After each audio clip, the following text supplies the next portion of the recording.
계획된 지 50년 만에 울릉공항 건설이 올해 10월 착공할 예정입니다. 총 사업비만 6,600억 원이 넘는 대규모 토목공사로 울릉공항이 건설되면 울릉도까지의 이동시간은 크게 줄어들고 그로 인해 대규모 관광객도 유치가 가능할 전망입니다. 과거 1960년대부터 논의된 울릉공항 건설은 사업성 부족으로 2번이나 무산되었고 1990년대에 들어서 본격적인 사업 논의가 있었지만 그 당시 울릉공항의 건설 이유는 경제적 활성화를 위한 관광객 유치의 목적이 가장 컸기 때문에 타당성이 없다는 결론으로 건설 사업은 진전 없이 지금까지 이어져 왔습니다. 그러나 최근 들어 울릉공항의 필요성은 점점 더 높아져 자주 언급되고 있습니다. 그 이유는 최근 들어 주변국들이 동해바다에 대한 군사적 야욕을 드러내고 있기 때문입니다.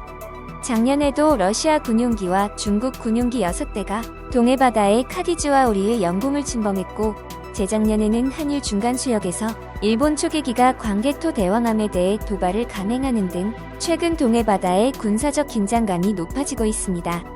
이러한 상황에서 일부 군사 전문가들은 동해바다를 포함한 울릉도의 군사기지화는 미래 가치가 크다고 평가하고 있습니다. 울릉도 군사기지화의 첫 번째 단계는 해군 항구로 사용될 사동항입니다. 대한민국 정부는 울릉공항을 건설하기 전에 근처 사동항을 증축하고 있으며 완공이 되면 해군 함정과 해경 경비정의 독도 출동 시간을 현재의 절반으로 단축시켜 빠른 작전을 전개할 것으로 예상됩니다. 그러면 독도까지 약 6시간 걸리던 한국 해경과 해군 함정의 출동 시간을 3시간 이상 줄일 수 있으며 일본의 오키섬에서 출동하는 시간보다 더 빠르기 때문에 신속한 작전을 수행할 수 있게 됩니다. 일본 함정들은 독도까지 2시간 50분 만에 항해할 수 있지만 한국 함정은 2시간 20분 만에 도착할 수 있게 되어 일본 함정보다 늦게 도착하는 문제점을 개선하게 되는 것입니다. 울릉도 군사기지화의 두 번째 단계는 불치망모의 역할을 할 것으로 보이는 울릉공항입니다. 현재 유사시 대한민국 공군이 독도에 출동하려면 전투기가 대구공항이나 강릉공항에서 출발해야 하는데 이는 거리가 너무 멀어 독도 상공에서의 작전은 10분 정도만 수행할 수 있습니다. 최근 공중급 6인 대를 도입해 작전 지속 시간에 큰 도움이 되겠지만 울릉도가 불치망모 역할을 하여 전투기가 원활하게 작전을 수행한다면 공중전에서의 우세를 점할 수 있습니다. 한편 일각에서는 울릉공항의 활주로가 1200m로 너무 짧다고 주장하고 있습니다.